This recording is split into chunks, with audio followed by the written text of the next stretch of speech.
다 함께 기도 좀 하고 준비할게요. 소리 들어가겠습니까? 예. 사랑해 주님, 오늘 예배를 주님께 올려드립니다. 하지만 모든 기술적인 환경과 여러 가지 여건들이 우리를 방해하고 있는데 주님께서 모든 것들 해결해 주시고 우리가 올바르게 온전한 마음으로 모여서 한 마음 한 뜻으로 예배 드릴 수 있도록 주님께서 여건을 마련해 주시옵소서. 감사드립니다. 인도하는 자들 그리고 모든 역할 직분 맡은 자들에게 주님께서 지혜를 허락해 주시옵소서. 예수 그리스도 이름으로 기도드립니다. 아멘.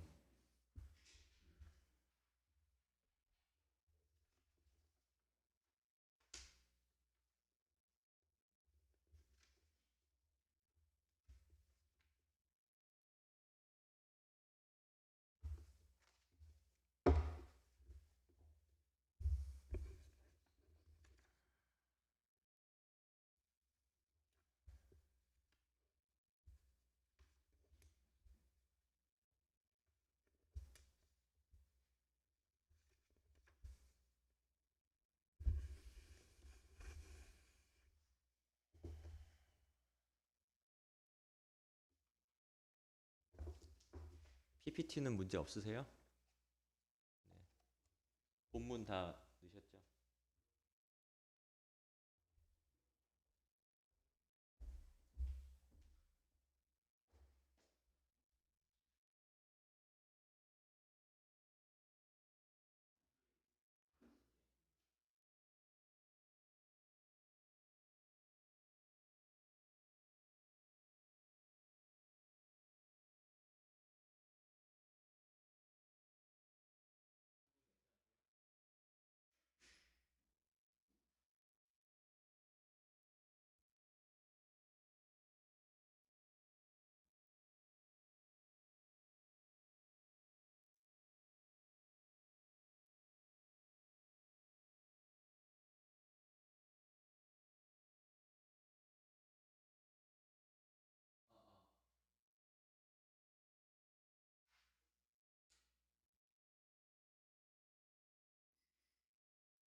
중고등부 온라인 예배에 오신 여러분들을 진심으로 환영하고 축복합니다. 다 같이 사도신경하심으로 이 예배를 시작하겠습니다. 나는 전능하신 아버지 하나님 천지의 창조주를 믿습니다.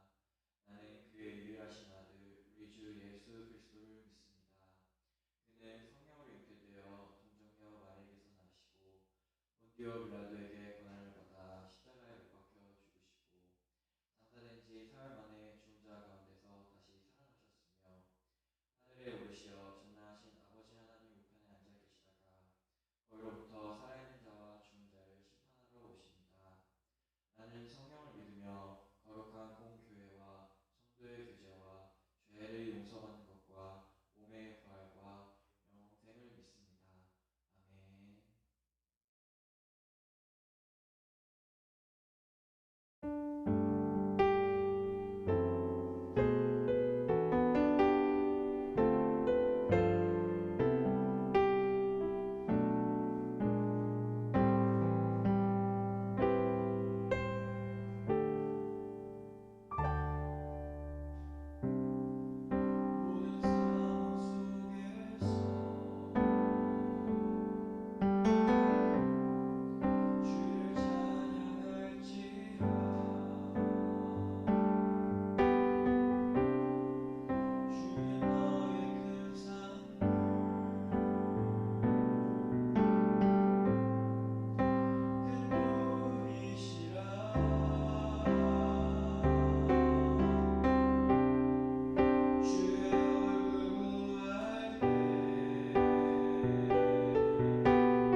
기도드리겠습니다.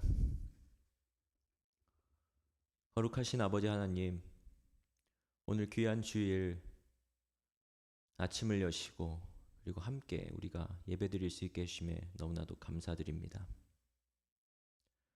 주님께 올려드리는 예배는 영과 진리로 예배하는 것이라 주님께서 말씀하셨습니다. 주님 앞에 우리가 비록 지금은 육체적으로 육으로 모이지 못하지만 영과 진리로 한 마음으로 모이겠사오니 아버지께서 이 예배의 중심에 함께해 주시옵소서. 예배를 방해하는 여러 가지 영적 공격들이 있습니다. 우리 마음을 분주하게 하는 마음, 예배보다 하나님보다 다른 것들을 더 중요하게 생각하고 높이는 우리의 마음을 봅니다. 아버지께서는 아무런 문제가 없으신 분이신데 우리가 주님의 계획을 망치고 우리의 죄와 우리의 내려놓지 못함이 모든 것들을 망쳐놓곤 합니다. 이 시간 우리가 세상 짐 모두 다 주님 앞에 내려놓고 나의 걱정과 근심 주님 앞에 모두 다 내려놓사오니 그리스도 예수만을 온전히 바라볼 수 있도록 도와주시옵소서. 말씀 전하는 자의 입술 붙잡아 주시고 모든 중등부와 고등부 그리고 교사들 가운데에 깊은 평안과 감사가 넘쳐 흐를 수 있도록 도와주시옵소서. 한 주간 주를 잊고 살았던 우리도 이 시간 다시 주님 앞에 무릎 꿇고 주님의 품 안으로 안기길 소망합니다. 길을 잃고 방황하던 자녀도 너는 내 귀한 아들이고 딸이라고 말씀해 주시고 안아주시는 주님, 그 위로가 이 시간 이 예배를 통해서 임하도록 큰 은혜를 베풀어 주시옵소서.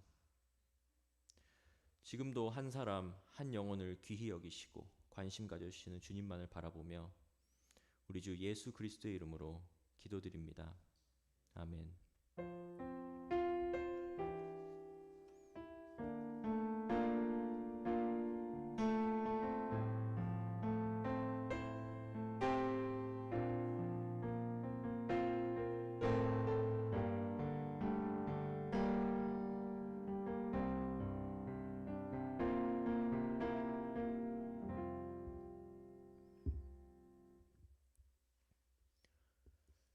이 시간 우리에게 주신 하나님 말씀입니다.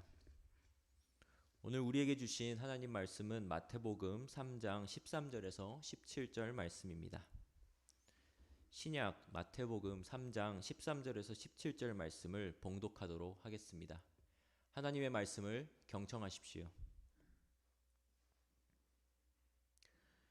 이때 예수께서 갈릴리로부터 요단강에 이르러 요한에게 세례를 받으려 하시니 요한이 말려 이르되 내가 당신에게서 세례를 받아야 할 터인데 당신이 내게로 오시나이까.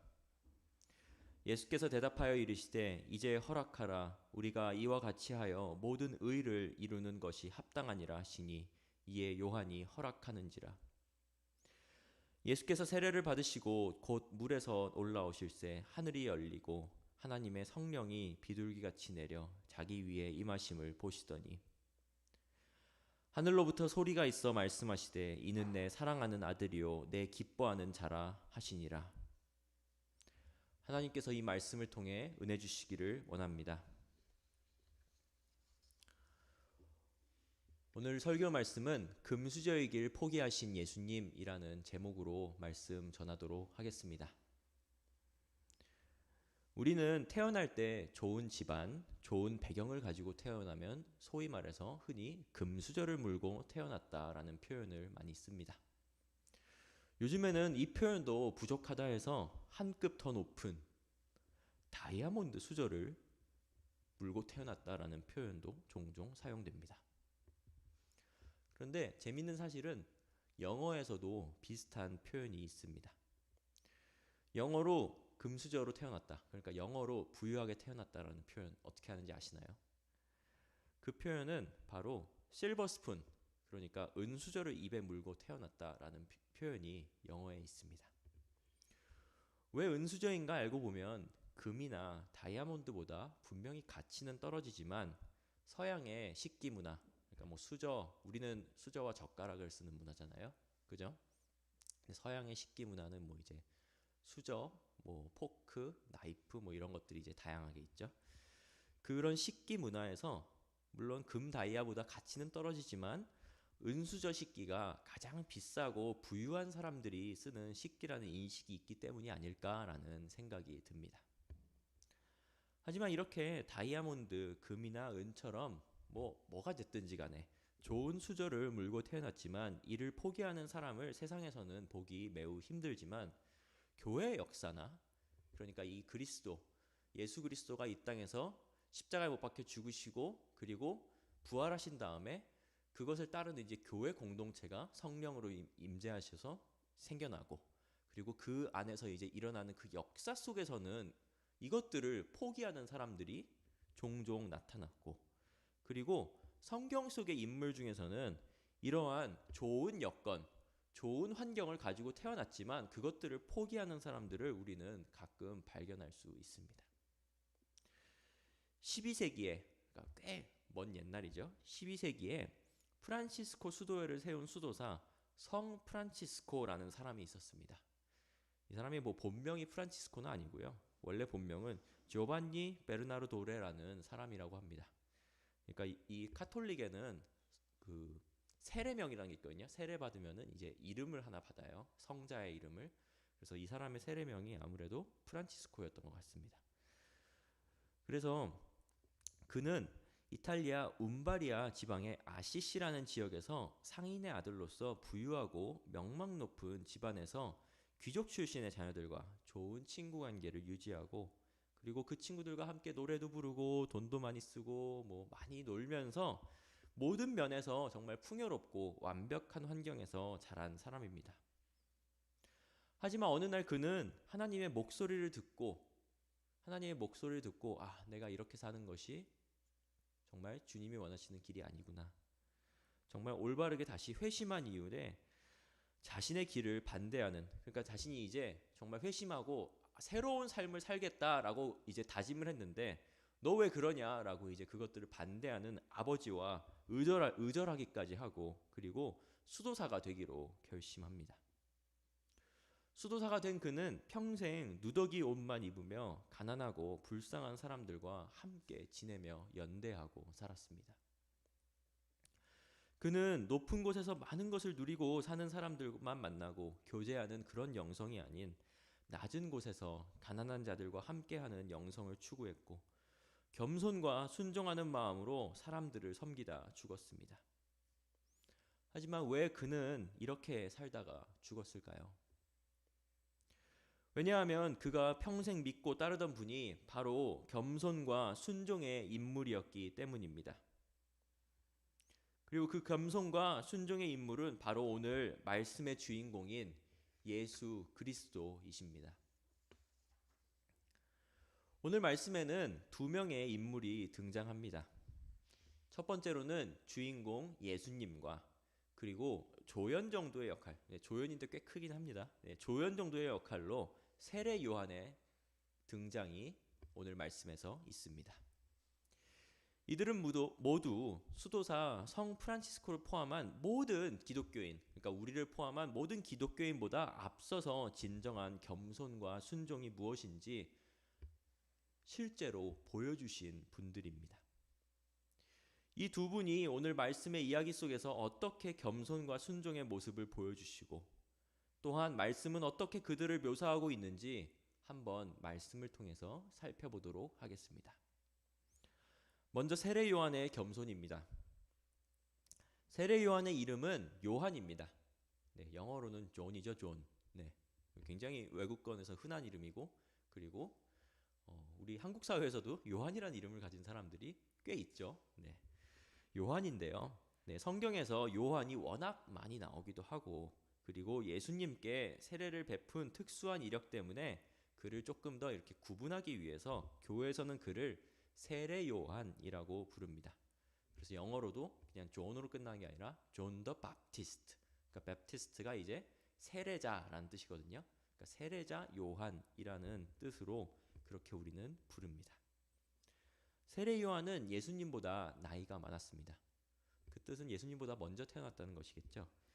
그리고 그는 자신보다 경험이 많고, 그러니까 어떻게 보면 예수님보다 경험이 많았고요. 그리고 선지자로서 자격을 갖추고 있음에도 불구하고 예수님을 보자마자 그가 누구인지 알고 즉시 본인을 낮출 줄 알았습니다. 세례 요한은 이렇게 말합니다. 내가 당신에게서 세례를 받아야 할 터인데 당신이 내게로 오시나이까. 그러니까 이렇게 말씀하신 거예요.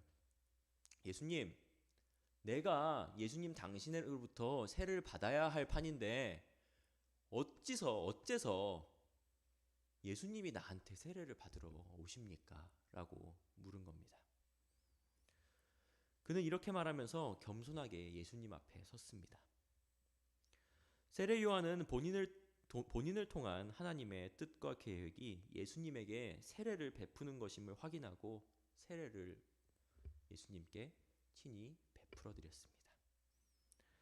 그는 자신의 생각과 뜻대로 행하거나 고집 피우지 않았고 오직 하나님의 계획 안에서 행하고자 했던 겸손과 순종의 인물입니다.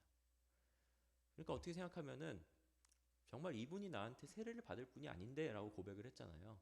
그러면 세례 받지 마세요. 뭐 나한테 세례를 받으려고 그러세요? 라고 끝까지 완고하게 이렇게 부인을 하고 그리고 거절을 할 수도 있었겠지만 세례 요한의 겸손은 어찌 보면은 이분이 지금 나한테 세례를 받으러 오셨고 그리고 내가 그분께 세례를 드리는 것이 하나님께서 계획하신 일이고 하나님이 원하시는 일이구나 라고 생각하고 그걸 따르고 이제 겸손하게 세례를 드리는 자세, 이것이 바로 세례 요한의 겸손이었다는 말입니다. 두 번째로 오늘 이야기에서는 우리는 예수님의 겸손을 볼 수 있습니다. 예수님은 여러분도 모두 아시다시피 하나님의 아들이자 본인도 신적인 능력을 지니신 분이십니다. 그러니까 예수님도 사람의 몸으로 오셨지만 신적인 능력을 가지신 분이었어요.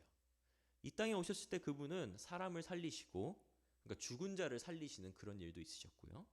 그리고 무리를 걸어 다니시는 일, 그리고 결혼식장에 가셔서 물을 포도주로 바꾸는 일 등 정말 말도 안 되는, 정말 인간으로서는 할 수 없는 그런 신적인 능력을 보여주신 분이셨습니다. 하지만 또 그분은 한편으로는 사람이기도 하셨죠. 좀 어떻게 저런 사람이 있지 하지만 그런 사람이 예수님이고 그런 유일한 사람이 이 성경에 나오는 예수님입니다. 이렇게 예수님께서는 두 가지 면모를 가지고 계신데, 그러니까 한 가지 면모는 신적인 면모, 그리고 다른 한 가지 면모는 사람의 면모를 가지고 계신데, 이 두 가지 면모를 지니신 분이라는 면에서 예수님의 겸손과 순종을 우리는 그 면모를 통해서, 그 양쪽의 그 양갈래의 면모를 통해서 발견을 할 수가 있습니다. 한번 생각해 보면 예수님께서는 사람의 모습 빼고 그냥 신의 모습으로 나타나실 수 있었지만 이 땅의 모든 사람들의 죄를 사하기 위해서 왔다는 하나님의 사명 아래 모든 고난을 감수했고 낮은 위치로 가서 고통과 배고픔 그리고 슬픔 등 아픈 감정과 통증을 느끼면서 겸손하게 맡은 일을 다 행하셨습니다. 그리고 그 모든 일의 시작으로 우리 인간들이 똑같이 받는 그 세례를 받음으로써 하나님의 통치에 완전히 굴복한 삶을 사셨습니다. 그러니까 하나님의 통치, 하나님께서 물론 하나님의 자녀이긴 하지만 또 하나님께서 계획하신 바, 하나님께서 뜻하신 바, 하나님께서 가기 원하시는 그 길을 반하지 않고 묵묵히 따라가는 자세를 예수님께서 보여주셨다는 것입니다. 세례 요한도 물론 대단한 사람이지만 그도 예수님 앞에서는 한없이 작은 사람일 뿐입니다. 그럼에도 예수님께서는 그런 세례 요한 앞에 겸손하게 나아가셨고 본인의 뜻과 계획이 아닌 하나님 아버지의 뜻과 계획에 따라서 사셨던 분이셨습니다. 이 모습에서 우리는 예수님의 겸손을 바라볼 수 있습니다. 말씀에는 직접적으로 예수님과 세례 요한의 겸손만을 이야기하는 것 같지만, 그죠? 하지만 이 말씀을 읽는 우리에게도 주고자 하는 예수님의 메시지는 말씀에서 숨겨져 있습니다. 15절 말씀은 예수님께서 마태복음 전체에서 하신 첫 번째 말씀입니다. 예수님께서는 이렇게 말씀하십니다. 그러니까 마태복음 책 있잖아요. 마태복음이 이제 신약 성경에서 가장 첫 번째 나오는 예수님의 기록을 담은 책인데 그 기록에서 이제 첫 번째로 예수님의 그 말씀이 담겨져 있는 예수님이 하신 말, 그 말이 담겨져 있는 문장이 바로 15절이라는 말이에요. 이 15절에서 예수님은 이렇게 말씀하십니다. 이제 허락하라. 그러니까 뭘 허락하라? 이렇게 물어볼 수 있는데 세례 주는 것을 내게 세례 주는 것을 허락하라. 우리가 이와 같이 하여 모든 의를 이루는 것이 합당하니라 하시니라고 주님께서 말씀하셨습니다. 여기서 우리가라고 주님께서 말씀하셨는데 우리는 세례 요한과 예수님이 포함되지만 그렇죠. 대화는 지금 세례 요한과 예수님 사이에서 일어나고 있는 대화라서 그 두 분이 포함되는 게 맞죠. 하지만 이 우리에는 지금 예배에 참석하고 있는 저와 여러분, 그러니까 우리 모두가 포함된다는 것을 우리는 알아야 합니다. 그 이유는 이 말씀에서 찾을 수 있습니다. 마태복음 28장 19절에서 20절 말씀에 이런 말씀이 있습니다. 한번 잘 경청해 보세요. 그러므로 너희는 가서 모든 민족을 제자로 삼아 아버지와 아들과 성령의 이름으로 세례를 베풀고 내가 너희에게 분부한 모든 것을 가르쳐 지키게 하라. 볼지어다 내가 세상 끝날까지 너희와 항상 함께 있으리라 하시니라. 네. 다시 한번 좀 풀어서 얘기해 볼게요. 예수님께서 마지막으로 하신 마태복음 마지막 책에서 하신 지상, 그러니까 이 땅의 모든 사람들에게 하신 그 명령을 담고 있는 말인데요. 너희는 가서, 그러니까 우리 모두 너희는 가서 모든 민족, 그러니까 뭐 인종이며 성별이며 어떤 것들을 구별하지 말고 모든 사람을 제자로 삼아라. 누구의 제자? 예수님의 제자. 그러니까 나의 제자로 삼아라라고 예수님께서 말씀하십니다. 그리고 아버지와 아들과 성령, 우리 삼위일체 하나님이라는 말을 종종 교회에서 많이 듣는데요. 예수님, 그리고 아버지 하나님, 그리고 성령님, 이 모두가 하나님의 모습이신데 이 모든 그 하나님의 이름으로 세례를 베풀고, 그러니까 우리가 모든 백성들, 모든 민족들에게 세례를 베풀고, 그리고 너희에게 분부한 것을 가르쳐 지키게 하라. 그러니까 내가 지금까지 예수 그리스도가 지금까지 너희에게 가르친 것들을 다 그들에게 세례를 베푼 이들에게 지키게 하라. 그리고 볼지어다 내가 세상 끝날까지, 그러니까 이 땅 끝날 때까지, 우리 이 땅이 정말 완전히 끝나고 소멸될 때까지, 그러니까 어떻게 끝날지 모르지만 그 끝에 예수 그리스도가 다시 오시는 것은 확실하거든요. 그리고 그 과정 중에도, 그 과정 하나하나에도 예수님께서 함께 있을 것이다 라고 약속하셨습니다. 28장 말씀에서 예수님께서는 모든 민족을 제자로 삼고 세례를 베풀라고 말씀하셨습니다. 그러므로 우리는 모두 세례를 받고 모두 하나님의 의를 이루는 것이 필요하다는 뜻입니다. 그러니까 예수님께서 말씀하신 그 의를, 하나님의 의를 이루어야 되는 것은 예수님과 세례 요한만 포함되는 것이 아니라 우리 모두가 포함되어 있다는 것을 우리는 알 수 있습니다. 하나님의 의는 다시 말하면 하나님의 의로움, 하나님의 정의를 위한 삶입니다. 그러기 위해선 내가 가지고 있는 뜻과 생각을 내려놓고 주님을 따라, 그리고 주님의 계획 안에서 사는 것임을 우리는 말씀을 통해서 알 수 있습니다. 정리해보면 오늘 말씀에 나온 주인공과 조연이 두 명은 모두 겸손과 순종의 사람들입니다. 세례 요한은 자신의 위치와 경험, 그리고 자신의 생각을 내려놓고 하나님의 뜻을 따라 예수님께 세례를 베푸는 정말 겸손하고 주님을 온전히 따르는 그 순종의 모습을 보여줬습니다. 그리고 예수님께서는 신적인 능력과 세상을 다스리는 권세를 가지신 하나님의 아들이시지만 사람의 모습으로 오셨고 또한 겸손히 주님 뜻 아래, 아버지 하나님 뜻 아래 순종하는 모습을 보여주셨고, 그리고 세례를 사람인 세례 요한한테 받으심으로써 그것을 확인해 주셨습니다. 하지만 말씀은 이 두 사람이 오가는 대화에 말씀을 읽는 우리들까지도, 그러니까 오늘 이 온라인으로 예배드리고 이 자리에 나와 있는 선생님들과 학생 여러분 모두까지도 포함하고 초대하고 있습니다. 이 두 사람이 말하는 우리라는 표현 아래 이 예배에 참석하고 있는 우리 모두가 포함되었다는 사실입니다. 그리고 우리에게 이렇게 말씀은 도전합니다. 내가 가지고 있는 뜻과 생각을 내려놓고 겸손히 주님의 뜻을 살아라 라고 말입니다. 내가 하고 싶은 것, 내가 생각하는 것, 내 마음속에 가지고 있는 정말 여러 가지 그 분주한 것들, 그런 것들 모두 다 내려놓고 주님만을 따르고 주님의 계획만을 한 걸음 한 걸음씩 따라가라 라고 도전하고 있는 것입니다. 하지만 이런 말을 들으면 구체적으로 어떻게 내가 행해야 할지는 현실적으로 막막하기만 하기도 합니다. 진정으로 겸손과 순종이 흘러나오기 위해선 우리 자신이 모두 세례를 받아야 합니다. 우리 자신이 모두 다 세례를 받아야 한다는 거예요. 이 세례는 우리가 교회에서 받는 그 세례이기도 합니다. 여러분, 우리 고등부 친구들, 학생들 같은 경우에는 세례를 대부분 많이 받으셨죠. 이제 중등부 같은 경우는 유아 세례를 받은 분도 있고, 그리고 아직 세례를 받지 못하신 분도 있으실 거예요. 네. 이런 세례를 받는 것도 중요합니다. 하지만 이 세례를 정말 마음 없이 형식적으로 받는 그 세례가 아니라 진정한 마음으로 받는 세례를 오늘 말씀에서는 강조하고 있습니다. 진정한 마음의 세례는 나의 죄를 고백하는 데서 시작합니다.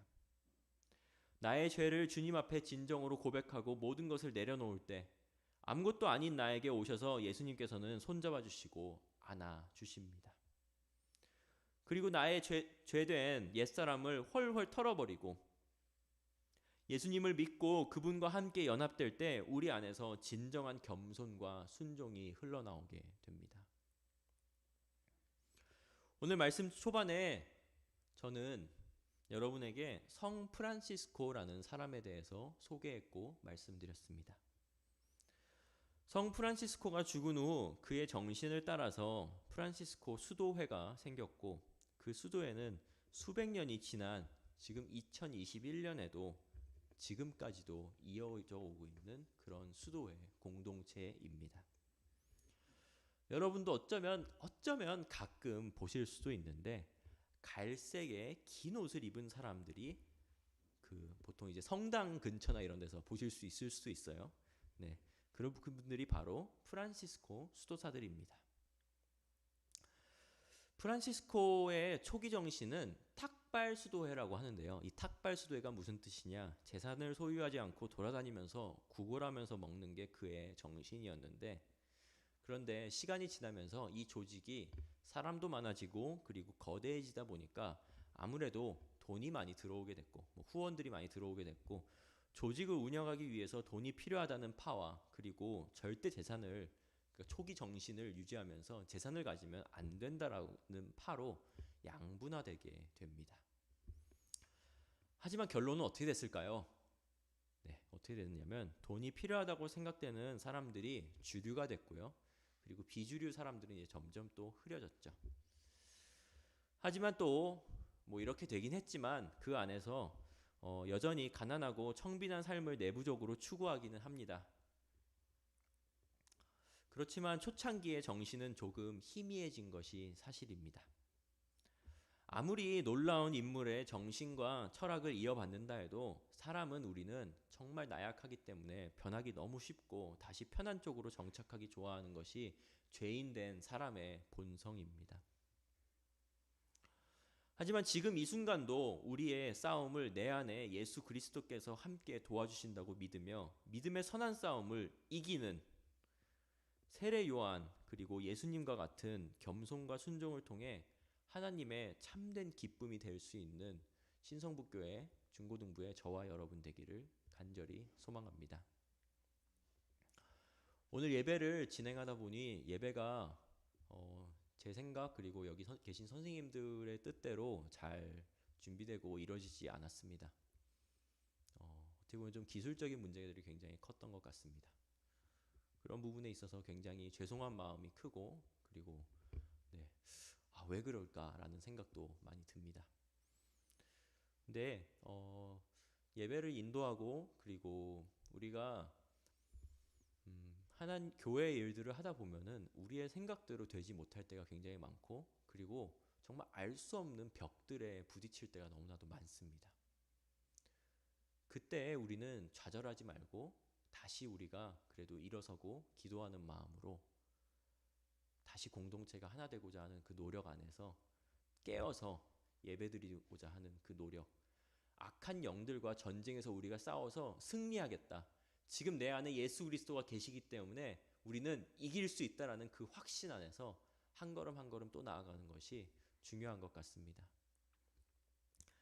그래서 오늘 우리의 예배가 이렇게 또 유튜브라는 채널로 또 드려진 것에 감사하고, 우리는 또 우리의 생각대로 되지 못했지만 그래도 항상 예수님께서 싸운다는 그 사실, 우리와 함께 동행하신다는 그 사실이 잊지 않고 함께 나아갈 수 있으면 좋겠습니다. 기도하겠습니다.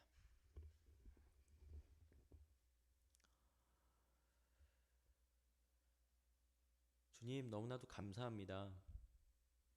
주님의 그 귀한 은혜 안에서, 은총 안에서 우리가 예배를 드렸고, 그리고 지금 이 순간을 주님께 올려드립니다.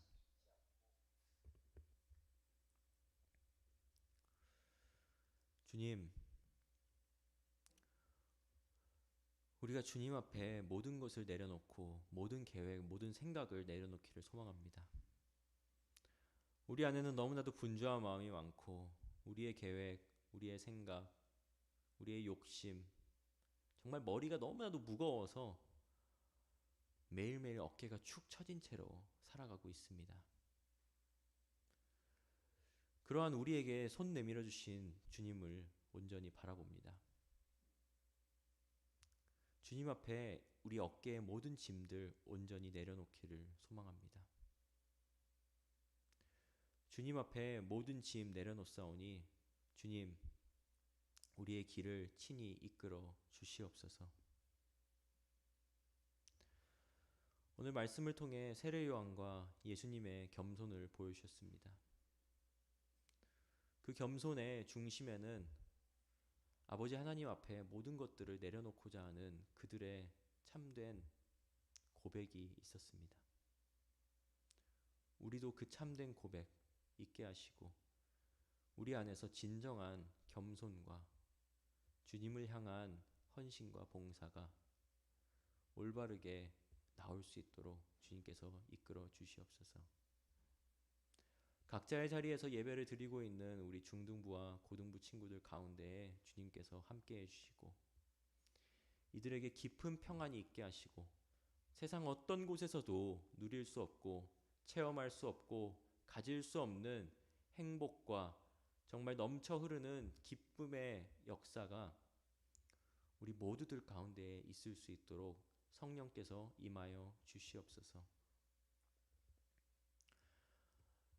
주님 앞에 모든 것들 내려놓은 자세로 한 걸음 한 걸음 나아가기를 소망하며, 우리 돌아가는 한 주 새로 시작하는 모든 것들도 주님께 의탁드리오며 우리 주 예수 그리스도의 이름으로 기도드립니다. 아멘.